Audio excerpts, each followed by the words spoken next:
When you're total amateurs, you just have to call in the pros. So joining us now is Howard Wolfson, senior advisor to our boss, Michael Bloomberg.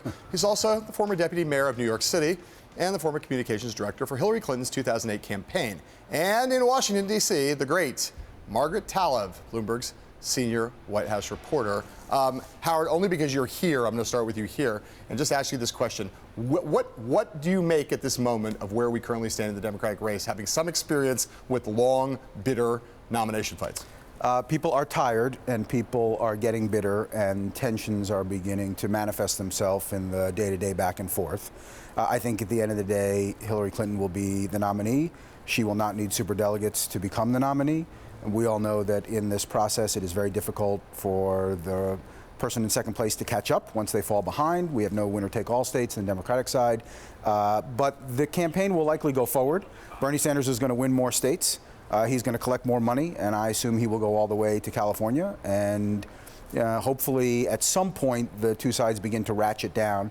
In 2008, there was a point at which we had come to some conclusion that we were unlikely to overtake Barack Obama, and both sides began to kind of ratchet things down at that point so that you could come together at the convention. I assume something like that will happen, but it's clearly not happening yet. Yeah, no. Margaret, since the Wisconsin primary results came in and Sanders won big, what are things the Sanders campaign has done well?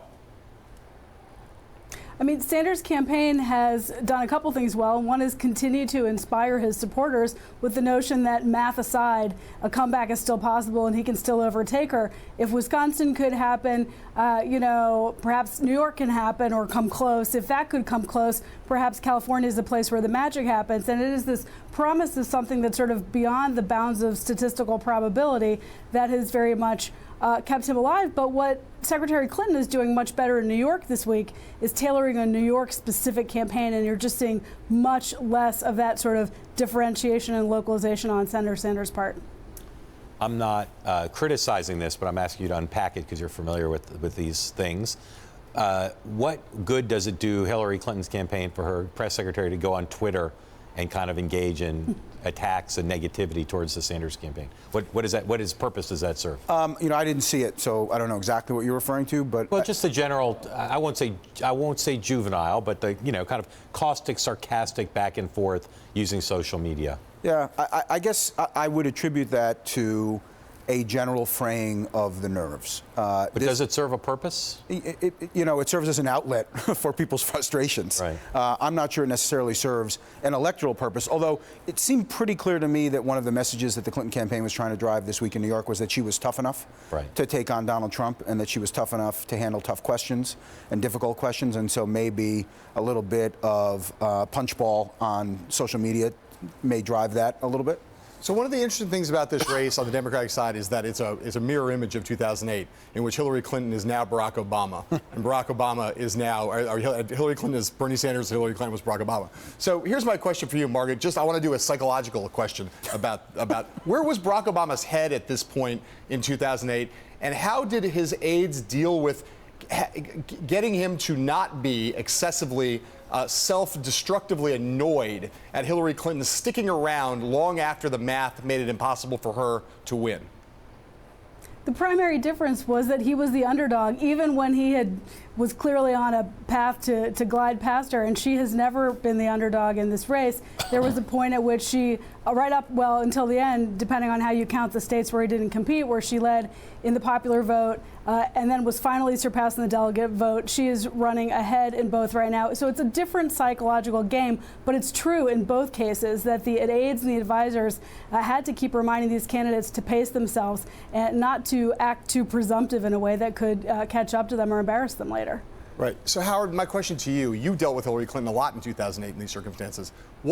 You talked a second ago about how there came a point in which you decided as a campaign not to do things to make things worse with the Obama campaign. Talk about her and how you got to the point where she accepted that in that race. It's tough because when you're winning, as then Senator Clinton was late in the spring, early in the summer, and as Senator Sanders is now, today, the temptation is to think on some level, you ask a psychological question, that this is possible. People are voting for me. I go It's to the Charlie Sheen School of Politics. Exactly right. Winning. No, and well, and in then Senator Clinton's case, she would go to these rallies where there were enormous numbers of people showing her a great deal of love and affection, and it was hard to sort of square that reaction that she was getting in her bubble with the delegate math, which is brutal and cold and doesn't show a lot of love or hate. It just is what it is. And so at some point, though, and I give her a lot of credit, she's a lifelong Democrat. She understood that in 2008, at some point, the party needed to come together, get a nominee who could win. The president and the vice president both have talked about Hillary Clinton this week. The vice president yesterday talked about Sanders and Clinton. I'm just wondering how anxious you think they are and the White House operation is to get this nomination fight settled so they can play a role in helping whoever the nominee is. Yeah, I think they'd certainly like it to be settled. I think they both largely think it is settled. You'd see more agita and more angst otherwise. They both have made a commitment not to jump in at this point, that this is for the party, for voters in the party to decide. But they both slipped quite a few times. President Obama has, to my mind, been almost doing this for a year now.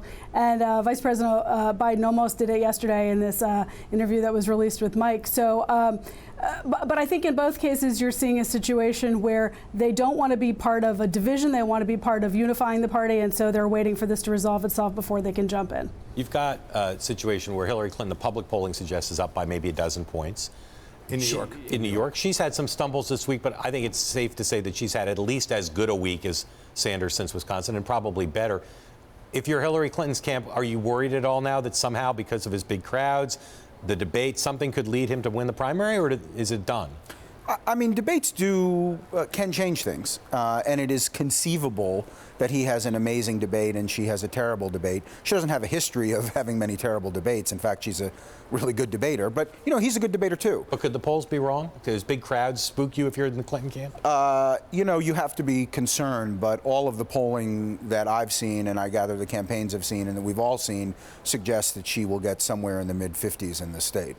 Do you think, just on the basis of what you know from 08, where knitting the party back together was a challenge after the 08 race, do you think it's going to be a harder or an easier task this time around? Because I sense among a lot of the Sanders people at least as much intensity as you sensed among the Pumas back in 08. Yeah, it's funny.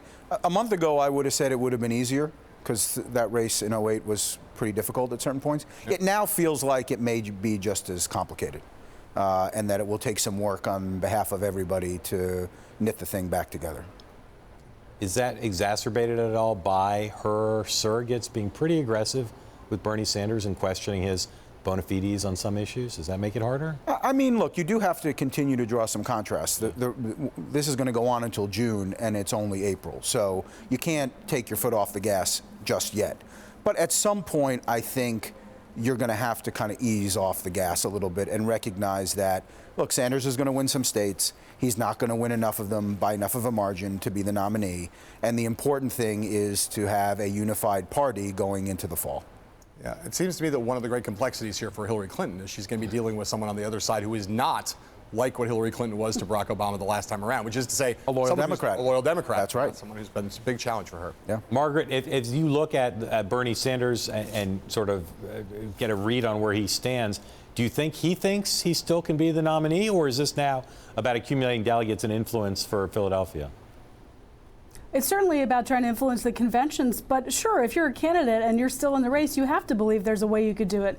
There are a number of outstanding issues, there are a number of outstanding states, and there is, of course, the FBI investigation that continues to hang over Secretary Clinton and her aides. But I think Bernie Sanders and his aides are smart people, and they can understand the math as well as anyone sitting here talking about it.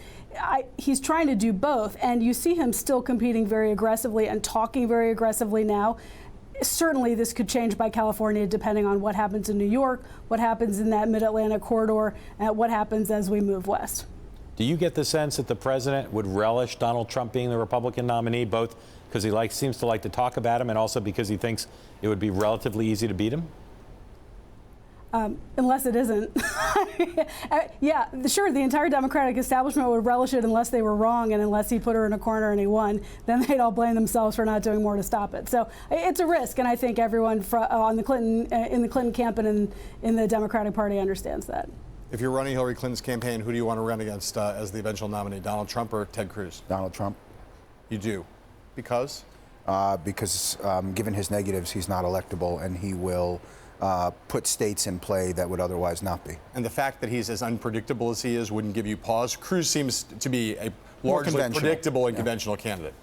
So there might be some more difficult days emotionally because of Donald Trump's presence in the race, but I cannot imagine circumstances under which somebody with his numbers currently and his style of campaigning Best could case get for Hillary elected. Clinton against Donald Trump, how many states could she win? Best case. I think best case, Obama 08 map is the floor, not the ceiling. I understand, but how many states could she win? I think in addition to the states Obama won in 08, you put Arizona in play, you put Utah in play, you put maybe Georgia in play, and but fewer than 5 additional states. Yeah, but Not McGovern. No, not McGovern. We don't live in that country anymore, so no, not McGovern. But the states that were maybe 51, 52 Obama become 55, become safe, and you can really extend the map out. Plus, you have enormous possibility of taking the Senate back and winning substantial gains in the House. Could be up to like 350 electoral votes.